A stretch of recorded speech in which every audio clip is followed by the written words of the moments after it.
پیارے ابو جان اور امی جان، مجھے آج ملک سے باہر 5 سال ہو گئے اور میں اگلے ماہ اپنے وطن واپسی کا ارادہ کر رہا ہوں۔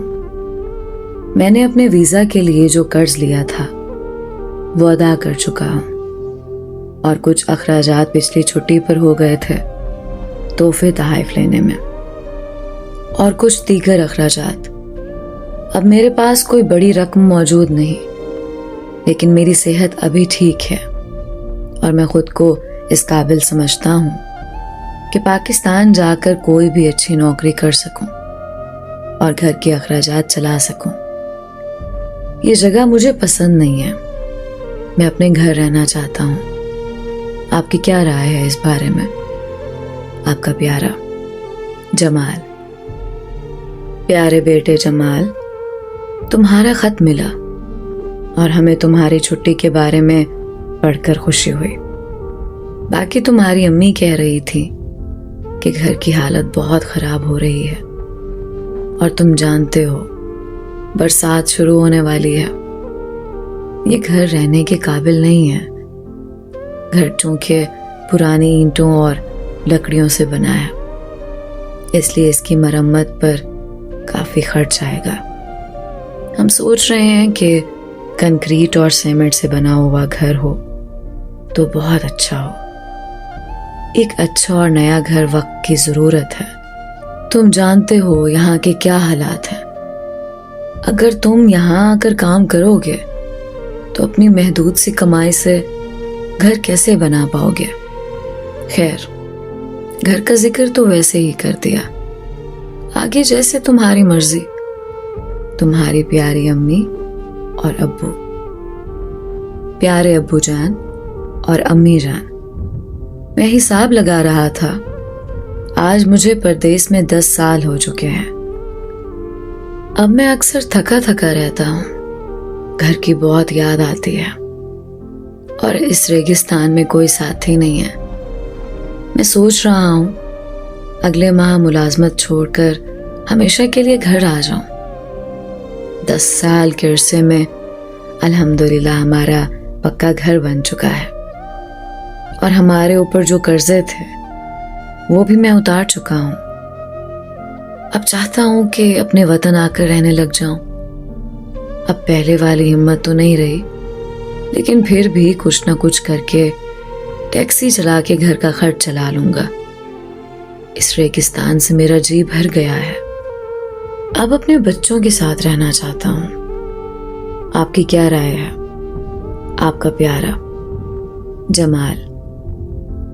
پیارے بیٹے جمال، تمہارا خط ملا اور ہم پچھتا رہے ہیں اس وقت کو جب ہم نے تمہیں باہر جانے دیا۔ تم ہمارے لیے اپنے لڑکپن سے ہی کام کرنے لگ گئے۔ ایک چھوٹی سی بات کہنی تھی بیٹا، تمہاری بہنا زینب اب بڑی ہو گئی ہے، اس کی عمر 20 سے اوپر ہو گئی۔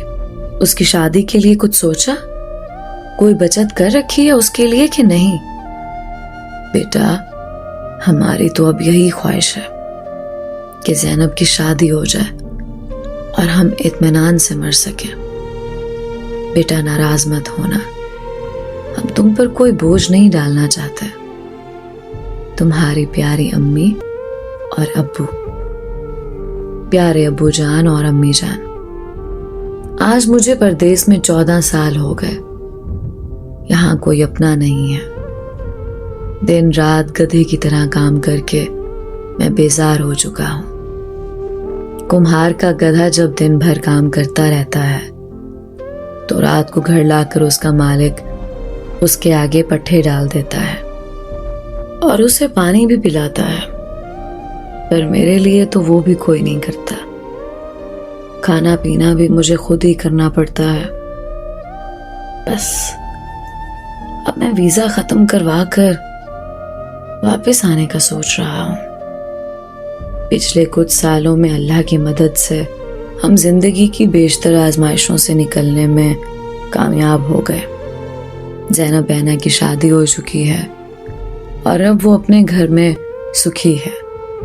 اس کے سسرال والوں کو خوش رکھنے کے لیے میں اکثر تحفے تحائف بھی بھیج دیتا ہوں۔ اللہ کے کرم سے آپ لوگوں کو میں نے حج بھی کروا دیا اور کوئی قرضہ بھی باقی نہیں ہے. بس کچھ بیمار رہنے لگا ہوں. بی پی بڑھا ہوا ہے اور شوگر بھی ہو گئی ہے.